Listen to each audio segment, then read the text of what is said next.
katalis yang biasa kita gunakan untuk ya mengefisiensikan suatu laju energi atau untuk mengefisienkan bentuk-bentuk dari sintesis senyawa organik tadi.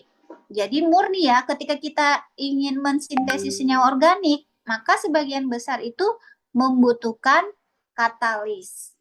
Dan tentu katalisnya itu harus katalis yang sesuai atau katalis yang cocok. Gitu. Oke, next. Nah, untuk prinsip umum sintesis senyawa organik yang keempat itu adalah keberlanjutan dan ramah lingkungan. Jadi biasanya ketika kita ingin mensintesis suatu senyawa organik, maka yang harus kita perhatikan itu adalah dengan menggunakan metode dan bahan kimia yang lebih ramah lingkungan.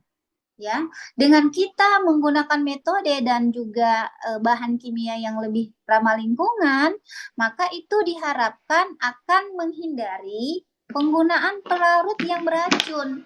Juga memilih reaksi yang menghasilkan lebih sedikit limbah yang berbahaya. Karena pada umumnya ya, seperti yang kita ketahui bersama, ketika kita hendak mensintesis senyawa organik, pasti akan ada hasil reaksi sampingnya. Dan rata-rata hasil reaksi samping dari sintesis organik ini, rata-rata ya, itu lumayan berbahaya atau lumayan beracun. Sehingga itu membutuhkan salah satu effort ya, effort yang lain untuk kemudian menghindari agar saat yang kita buang atau hasil reaksi samping itu ketika dibuang di lingkungan itu tidak berbahaya. Maka yang harus diperhatikan itu adalah ketika kita melakukan suatu sintesis, yang harus kita gunakan itu adalah pelarut yang aman. Gitu ya. Nah, kemudian yang kelima, kontrol reaksi. Nah, kontrol reaksi ini adalah untuk mengendalikan kondisi reaksi seperti suhu, tekanan, dan juga waktu agar reaksi itu bisa berjalan optimal sekaligus menghasilkan produk yang berkualitas tinggi. Jadi, untuk menghasilkan suatu senyawa organik itu butuh kontrol yang spesifik, termasuk kontrol terhadap suhu dan juga tekanan. Dan tidak kalah penting, waktunya juga itu perlu diperhatikan. Karena rata-rata untuk sintesis senyawa organik itu biasanya suhunya harus di atas 100 derajat Celcius. Atau biasanya suhunya itu harus suhu yang tinggi. Begitu juga untuk waktu. Biasanya waktunya agak lama untuk sintesis senyawa organik ini. Karena yaitu tadi berkolaborasi dan berelaborasi sesuai dengan pelarut yang digunakan. Oke, prinsip umum sintesis senyawa organik sampai sini, sampai 5 sudah selesai. Nah, sekarang Ibu ingin tanya dulu nih, dari penjelasan Ibu ya, dari 1 sampai 5 tadi prinsip umum sintesis, ada yang ingin ditanyakan?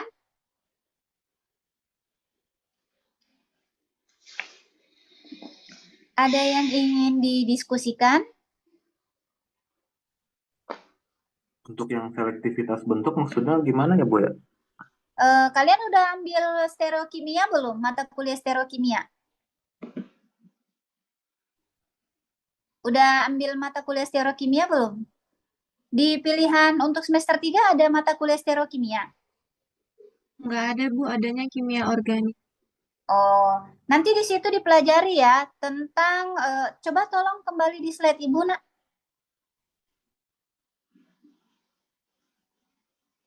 Belum. Setelahnya. Nah, ini. Stereoselektivitas ya. Tadi bertanya tentang stereoselektivitas ya. Apa tadi? Iya, Bu.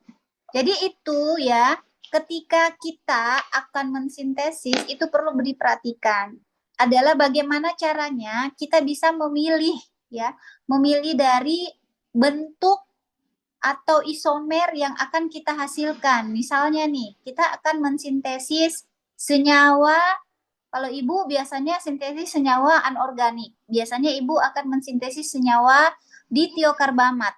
Nah, ditiokarbamat ini ketika akan kita sintesis, kita harus perhatikan ketika kita sintesis dengan menggunakan amina dan sulfur, apa yang akan dihasilkan. Reaksi yang terjadi itu pasti akan terjadi pembentukan tiol. Nah, tiol ini bagaimana isomernya? Nah, itu yang harus diperhatikan. Kalau isomernya kira-kira dia akan mirip atau akan mudah bereaksi, maka itu yang kita pilih. Sehingga pemilihan untuk bentuk 3 dimensinya sangat penting. Karena dari memahami isomer yang akan dihasilkan, itu bisa ketahuan, oh ini akan berhasil nih disintesis nih. Karena kalau nggak sesuai, nggak sama dengan bentuk yang kita inginkan atau dengan isomernya, pasti itu nggak akan berhasil metode sintesisnya.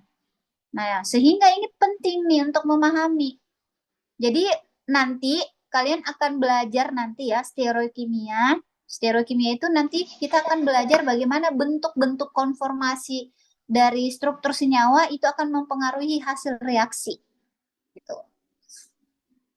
Gitu ya. Siapa yang bertanya tadi? Udah di sini udah jelas atau masih belum? Jelas, Bu. Makasih. Sama-sama. Oke, ada yang lain?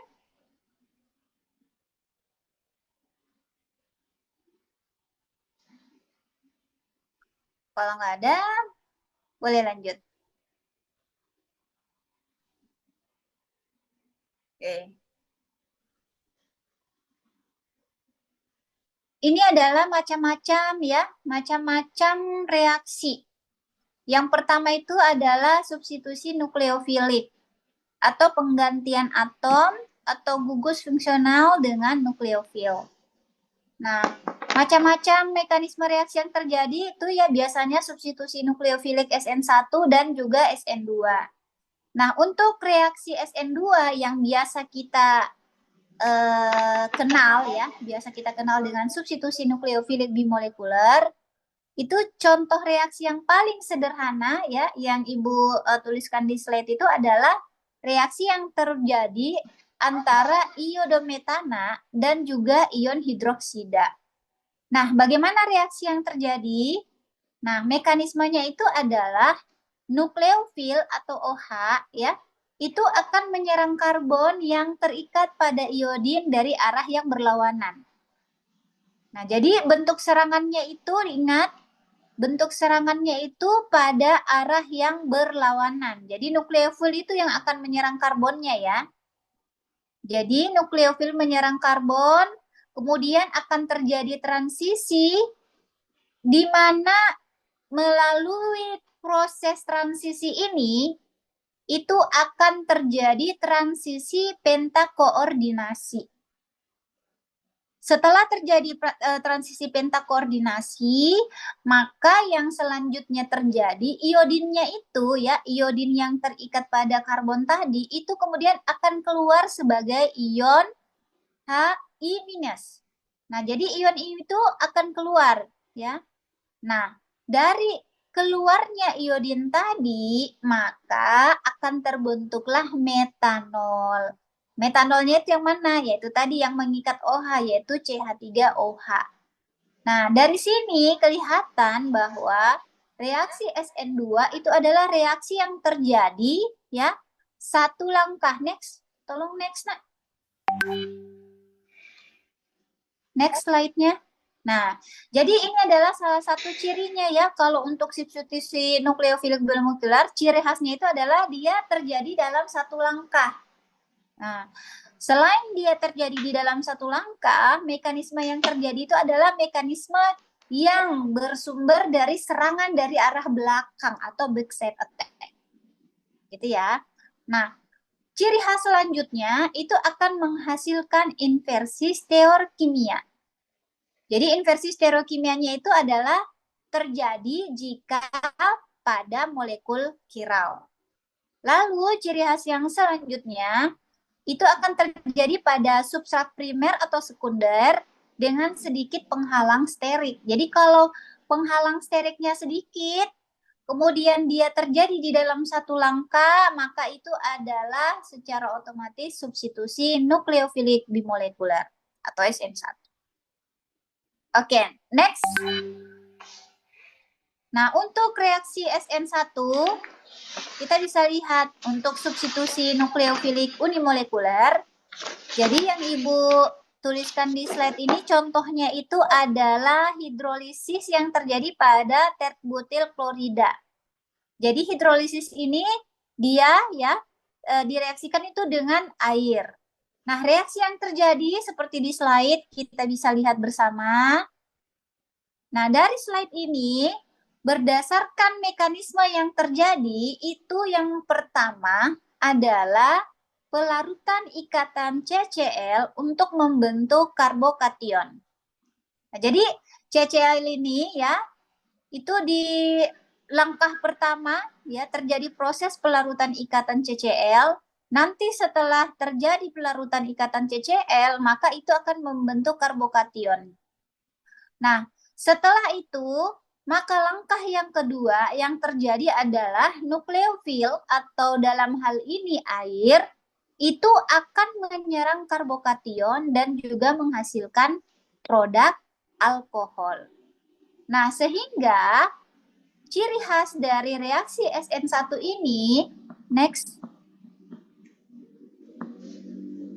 akan kita lihat bahwa reaksi yang terjadi itu adalah terjadi dalam dua langkah, di mana ini akan melibatkan pembentukan dari karbokation sebagai intermediatnya, dan lebih umum juga terjadi pada karbon tersier yang lebih stabil.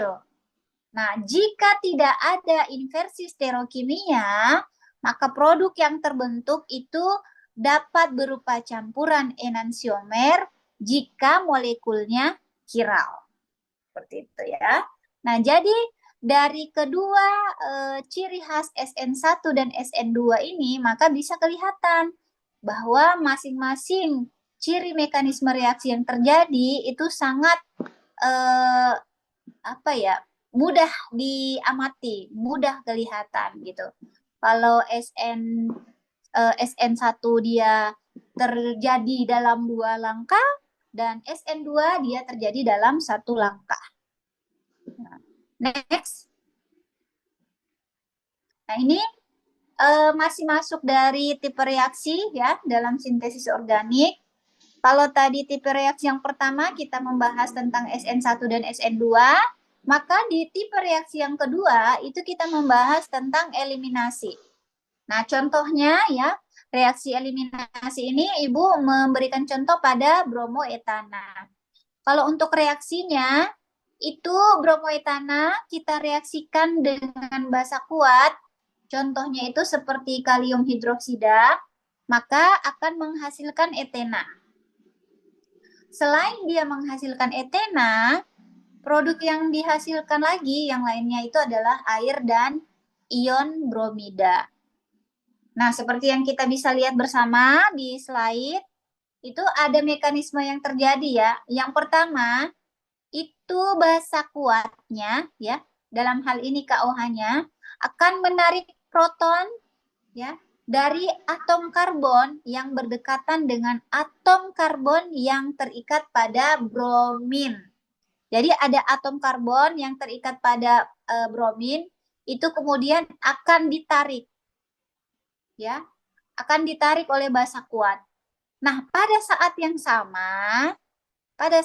sama, ikatan karbon bromin itu kemudian akan terputus ya. Dan ketika ikatan karbon brominnya putus, maka atom bromin akan meninggalkan molekul. Bisa dilihat di slide. Nah, begitu proses reaksi yang terjadi. Biasanya eliminasi ditandai dengan terbentuknya ikatan rangkap. Next. Nah, yang ketiga, biasanya nih ikatan rangkap yang terbentuk itu antara dua atom karbon yang kehilangan proton dan bromin itu akan menghasilkan etena. Jadi itu bisa kita lihat ya, ciri khas yang pertama dari reaksi eliminasi itu akan terbentuk ikatan rangkap. Nah, untuk ciri mekanismenya terjadi di dalam satu langkah secara simultan di mana proton diambil dan gugus keluar pada waktu yang sama. Lalu tidak ada intermediat seperti karbokation, dan reaksi ini lebih disukai pada substrat primer atau sekunder dengan kondisi adanya basa yang kuat. Lalu adanya orientasi set-shape, di mana orientasi set-shape ini adalah proton yang diambil dari karbon dengan lebih sedikit atom hidrogen itu akan menghasilkan alkena yang lebih tersubstitusi. Jadi ini adalah ciri mekanisme dari eliminasi, reaksi eliminasi atau E2. Oke, next.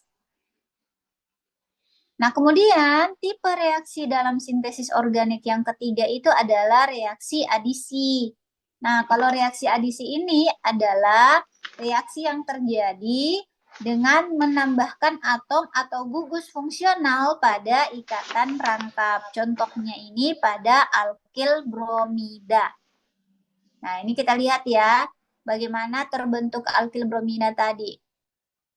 Ada alkena, ada hidrogen bromida, kemudian nanti akan menghasilkan alkil bromida.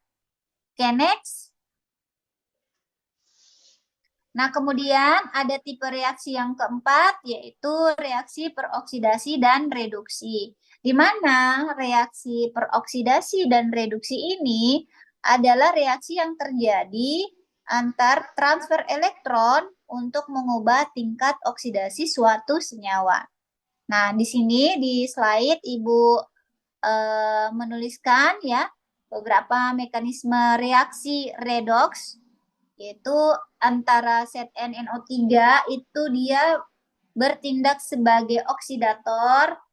Maka ketika suatu senyawa itu bertindak sebagai oksidator, maka dia disebut secara alami dia mengalami reduksi. Maka kalau suatu senyawa bertindak sebagai oksidator, maka senyawa ini mengalami reduksi. Nah, sedangkan ya pada AI itu dia bertindak sebagai reduktor. Kalau suatu senyawa bertindak sebagai reduktor, maka secara otomatis dia akan mengalami oksidasi. Begitu seterusnya. Untuk senyawa-senyawa yang lainnya juga, ketika kita melihat ada proses reduksi sekaligus oksidasi di situ, maka bisa dipastikan tipe reaksi yang terjadi itu adalah tipe reaksi peroksidasi dan juga reduksi. Itu ya. Next. Nah, untuk tipe reaksi di dalam sintesis organik yang kelima, ya, ada reaksi radikal bebas, di mana reaksi ini adalah reaksi yang melibatkan radikal bebas sebagai perantaranya. Nah, reaksi radikal bebas itu adalah reaksi rantai yang terdiri dari inisasi, propagasi, dan juga terminasi. Nah, kalau kita lihat ya untuk contoh reaksi radikal bebas, itu kita bisa lihat di klorinasi metana. Nah, untuk penjelasan apa itu inisasi, apa itu propagasi, dan juga terminasi, bisa kita lihat di slide selanjutnya. Next. Nah, tadi untuk mekanisme reaksi radikal bebas, itu kan ada beberapa langkah yang terjadi. Tahapan reaksi yang pertama itu adalah inisiasi, propagasi, dan juga terminasi. Kemudian ada energi aktivasi, di mana barir energi yang harus dilewati itu harus mencapai atau dalam keadaan transisi. Kemudian yang ketiga, mekanisme reaksi organiknya itu adalah melalui proses intermediat reaksi, di mana senyawa perantara yang terbentuk selama reaksi, bagaimana bentuknya, gitu ya. Oke, next. Kita lihat dulu langkah inisiasinya.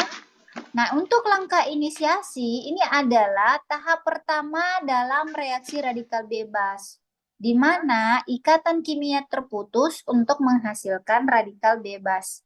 Nah, proses ini seringkali melibatkan pemanasan atau penggunaan cahaya untuk memecah molekul menjadi dua radikal. Ingat ya, langkah inisiasi biasanya melibatkan pemanasan. Ingat, langkah inisiasi biasanya ya, melibatkan pemanasan.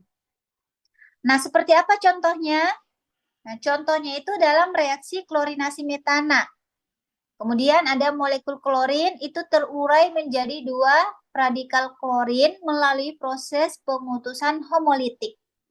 Nah, bisa kita lihat ya dari mekanisme reaksi yang terjadi di slide bahwa radikal klorin yang dihasilkan itu selanjutnya dapat berinteraksi dengan senyawa lain dalam langkah berikutnya. Nah, ini langkah inisiasi. Ingat ya, untuk langkah inisiasi pasti akan melibatkan pemanasan atau juga menggunakan cahaya. Next. Nah, kemudian langkah yang kedua itu adalah langkah propagasi. Setelah radikal bebas tadi terbentuk, maka yang terjadi selanjutnya itu adalah propagasi. Di mana pada tahap ini radikal bebas itu akan bereaksi dengan molekul lain. Contohnya seperti metana. Nah, ketika dia bereaksi dengan metana untuk membentuk produk baru dan menghasilkan radikal bebas tambahan, sehingga di dalam proses langkah propagasi ada beberapa kejadian ya, ada beberapa kejadian yang terjadi di langkah propagasi ini. Misalnya si radikal klorin ya, radikal klorinnya itu akan menyerang atom hidrogen pada metana sehingga menghasilkan asam klorida dan radikal metil, gitu ya. Nah, untuk mekanisme reaksi yang terjadi bisa kita lihat bersama-sama di slide-nya. Kemudian ada radikal metil ya.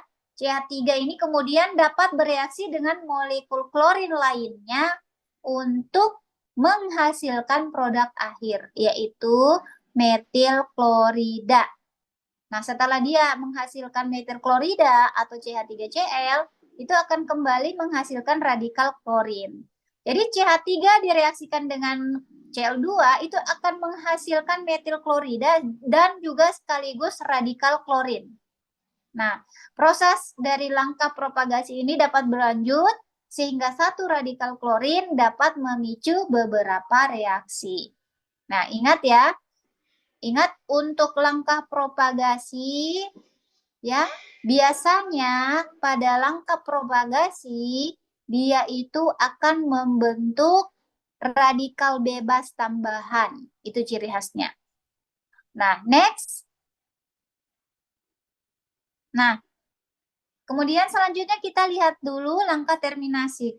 Kalau langkah terminasi ini adalah tahap paling terakhir di mana 2 radikal bebas bertemu dan juga bergabung untuk membentuk produk yang stabil. Sehingga ya, dari langkah terminasi ini akan menghentikan reaksi yang lebih lanjut. Nah, reaksi ini dapat terjadi dengan berbagai cara. 2 radikal klorin bergabung dan radikal metil itu bergabung dengan radikal klorin. Ya. Jadi, bayangkan 2 radikal klorin bergabung dan kemudian radikal metil bergabung. Maka yang terjadi pada tahap ini, semua radikal bebas terpakai atau dinetralkan. Ketika semua radikal bebas terpakai, ya, kalau dia semuanya terpakai, berarti itu secara otomatis dinetralkan. Nah, kalau semuanya sudah netral, maka inilah langkah terakhir untuk menghentikan suatu reaksi. Begitu intinya ya. Oke, next.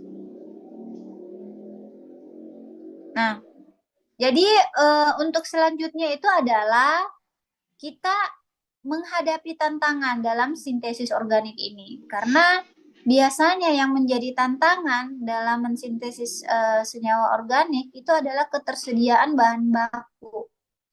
Nah, seringkali untuk mendapatkan bahan baku yang berkualitas tinggi dan juga terjangkau, ya, itu menjadi momok karena ya banyak sekali suatu senyawa atau bahan baku yang berkualitas itu agak ini ya.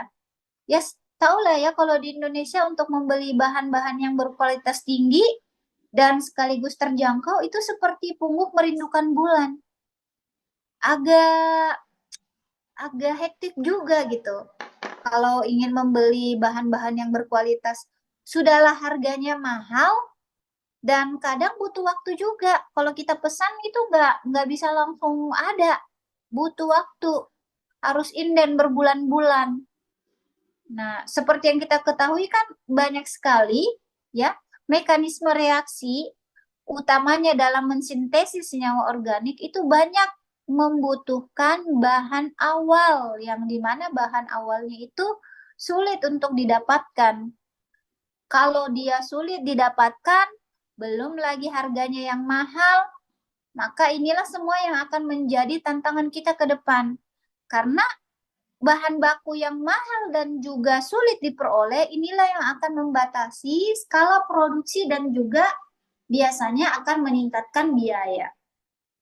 Nah, ini yang menjadi tantangan kita ya dalam mensintesis senyawa organik. Kemudian tantangan yang kedua, biasanya kita tuh akan tertantang dalam proses pemilihan reaksi yang tepat. Jadi kadang-kadang untuk memilih reaksi yang tepat dengan kondisi reaksi yang sesuai, dengan kondisi reaksi yang optimal, itu kadang-kadang ya hektik juga. Karena mungkin keterbatasan bahan, keterbatasan pemahaman kita tentang selektivitas, regulivitas, dan enantiomer isomer dari suatu senyawa, maka ini yang banyak yang dihadapi yang biasanya itu membuat ya mekanisme reaksi kita tidak sesuai atau tidak diharapkan sebenarnya hasilnya A, tapi ternyata yang muncul dari mekanisme reaksi kita itu A, padahal yang kita inginkan B gitu. Karena ya ini tadi ya pemilihan reaksinya kurang tepat. Nah, jadi kalau mau mensintesis suatu senyawa, menghasilkan senyawa yang kita harapkan, menghasilkan senyawa yang kita inginkan, ya itu memang harus betul-betul diperhatikan kondisi-kondisinya. Ya, salah satu kondisinya itu adalah kondisi reaksi. Namun, ya ada saja reaksi yang tidak selektif atau menghasilkan campuran produk sampingan, sehingga itu mempersulit pemurnian produk akhir. Nah, selain itu, beberapa reaksi mungkin memerlukan kondisi ekstrim, seperti suhu tinggi atau tekanan yang tinggi.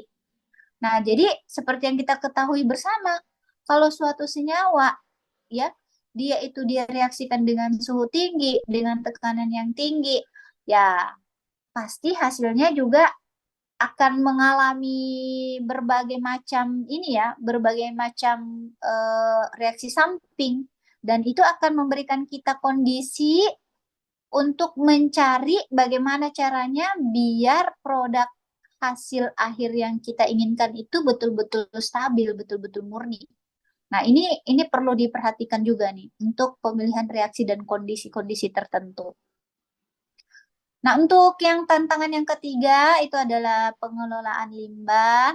Ya, seperti yang kita ketahui bersama ya, untuk proses sintesis organik itu seringkali menghasilkan limbah yang berbahaya atau tidak ramah lingkungan.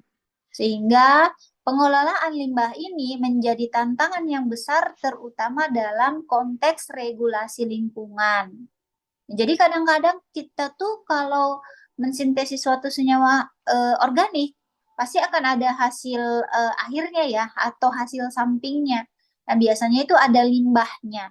Nah, limbah-limbah yang kita hasilkan ini itu butuh pengelolaan lebih lanjut. Nggak bisa limbahnya langsung dibuang begitu saja. Kayak limbah yang di lab kita itu, kita bekerja sama dengan salah satu PT yang memang PT itu bekerja di bidang limbah gitu. Jadi semua limbah-limbah yang ada di lab itu, terutama limbah bahan organik, itu semuanya kita kasihkan ke perantara PT itu untuk kemudian mengambil limbah kita dan mereka yang akan proses kembali supaya itu ketika dibuang itu aman untuk lingkungan. Kalau di kimia kita belum bisa untuk mengelola limbah dari hasil sintesis organik. Makanya kalau kita praktikum di lab itu banyak sekali deterjen-deterjen tempat ini ya, tempat limbah dari hasil sintesis organik.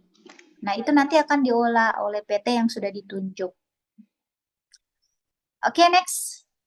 Nah, ini ada keberlanjutan dan efisiensi energi. Tantangan keberlanjutan dalam sintesis organik itu mencakup kebutuhan untuk mengurangi penggunaan energi dan bahan kimia berbahaya, di mana pengembangan metode sintesis yang lebih hijau dan efisien menjadi fokus utama dalam penelitian kimia saat ini. Jadi ada beberapa penelitian-penelitian terbaru di mana ada yang proses-proses penelitian yang berusaha mencari pelarut-pelarut yang lain yang lebih aman, yang tidak berbahaya, itu dengan menggunakan pelarut berbahan dasar enzim. Nah, jadi sekarang tuh rata-rata para peneliti itu lebih fokus mencari ya bagaimana caranya mengembangkan metode sintesis yang itu tidak menggunakan pelarut yang berbahaya atau beracun, tetapi menggunakan pelarut yang ramah pada lingkungan ya. Contohnya itu tadi enzim ya. Sudah ada banyak penelitian-penelitian yang terbaru yang pelarut itu menggunakan enzim. Kemudian ada stereokimia dan selektivitas. Nah, di dalam banyak kasus, produk yang diinginkan memiliki stereokimia tertentu, misalnya enantiomer tertentu. Nah, untuk mencapai selektivitas stereokimia di dalam reaksi sintesis, itu seringkali sulit dan juga memerlukan penggunaan katalis yang khusus atau metode reaksi yang lebih rumit.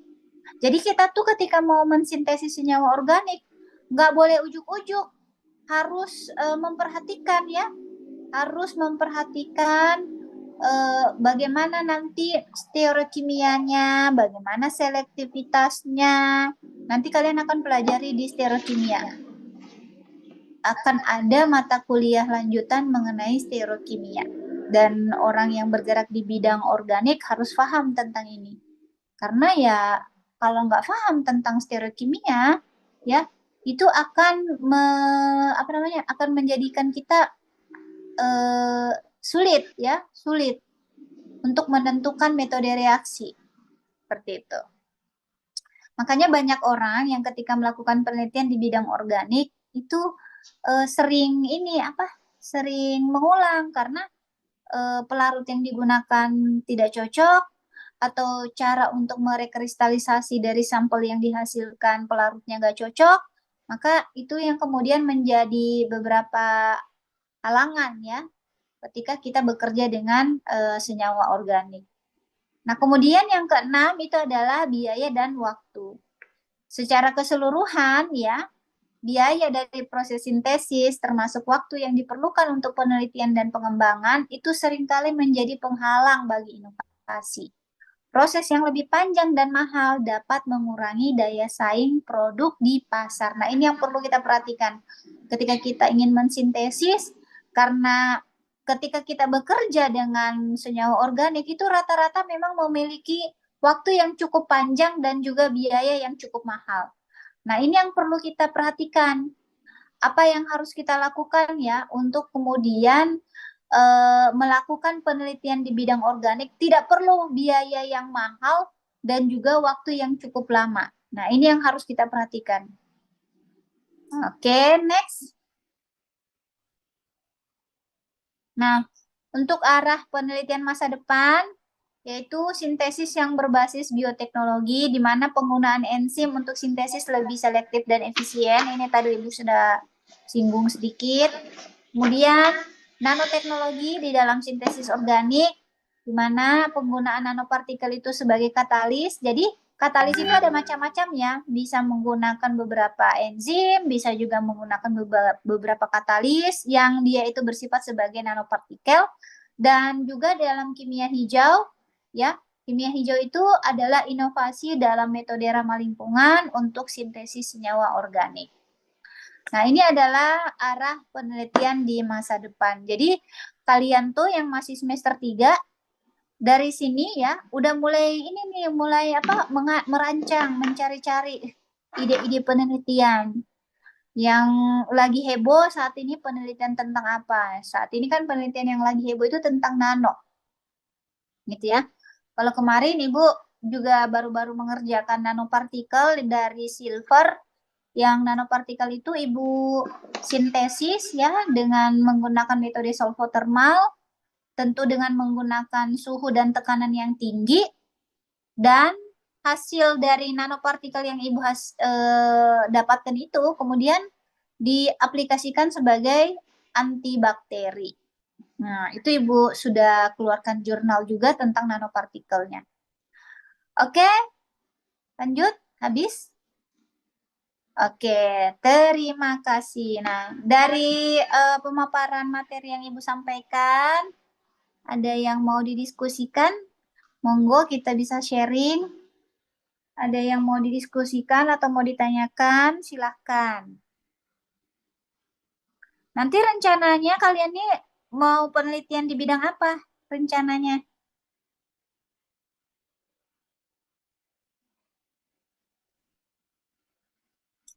Ancang-ancangnya mau penelitian di bidang apa nih kalian? Belum ada, Bu. Belum ada ya? Tolong dong dinyalain videonya. Kalau Ibu ini nggak bisa nyalain video, suara Ibu nanti nggak bagus. Soalnya jaringan di Cibinong nggak bagus di sini. Ardi nanti penelitiannya di bidang apa? Organik. Organik, Bu. Kalau nggak organik, inovasi lingkungan kali, Bu. Ah, nanti rencananya mau sintesis apa?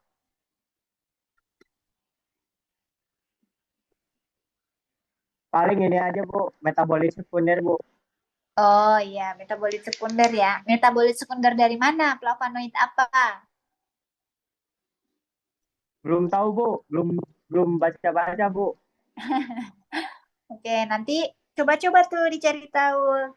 Misalnya metabolit sekunder ya. Metabolit sekunder kan banyak. Nanti gimana caranya memisahkan antara senyawa yang aktif yang satu dengan yang lainnya? Itu pasti butuh beberapa macam pelarut ya.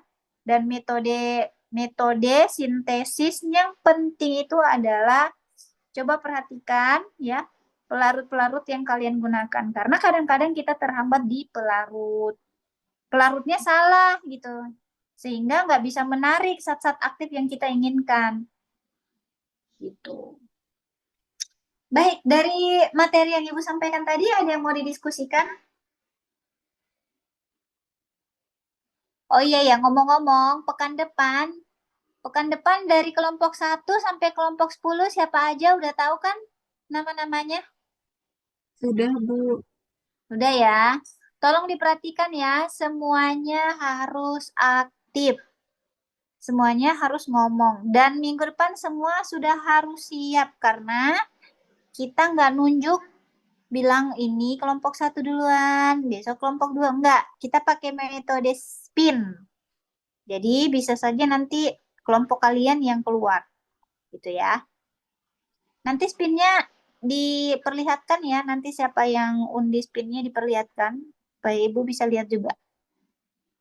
Iya, Bu. Terkait tugasnya, untuk tugas presentasi ada yang mau ditanya? Ada yang mau diperjelas lagi? Ibu, saya mau tanya buat tugas presentasinya. Boleh, Nak. Nanti kan kita jurnalnya minimal 3 maksimal 4 ya, Bu. Betul. Itu nanti isi PPT-nya kita ngebahas isi jurnalnya atau kita ngebahas sintesis benzen tapi jurnalnya cuma sebagai data pendukung. Betul, kayak gitu. Sintesis benzen. Kalian murni membahas tentang sintesis benzen dari salah satu jurnal dan jurnal yang lainnya dijadikan sebagai pendukung. Jadi ketika kalian presentasikan itu ada jurnal pendukung yang lain yang menguatkan gitu. Ada jurnal yang lain yang menguatkan apa yang kalian sampaikan. Tuh. Awalnya pakai teori dahulu atau enggak ya, Bu? Bagus Pakai kok. teori. Bagus dong kalau pakai teori biar lebih terarah kan. Nanti tiba-tiba langsung masuk ke sintesisnya, metode sintesis benzen misalnya. Nggak ada teorinya, kira-kira paham nggak? Semakin lengkap, ya, semakin lengkap makalah kalian membahas tentang mekanisme reaksi benzen, ya, dan seterusnya, itu semakin bagus, nilainya juga semakin baik, dan sebisa mungkin semua kelompok aktif. Kalau ada yang nggak aktif, ya, ketua kelompoknya tolong dilaporkan ke ibu. Oh iya, ngomong-ngomong, makalahnya udah tahu kan kapan dikumpul?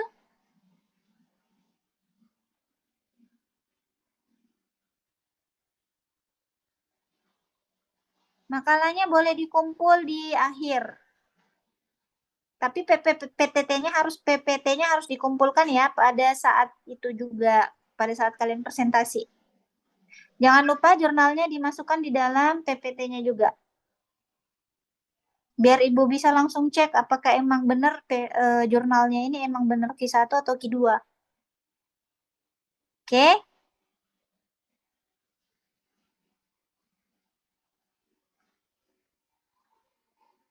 Kalian gimana? Tugasnya aman kan? Bisa kan?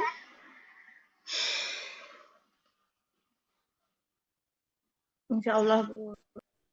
Oke, bisa kok. Kalian kan anak-anak yang cerdas. Pasti bisa. Oke, ada yang mau didiskusikan?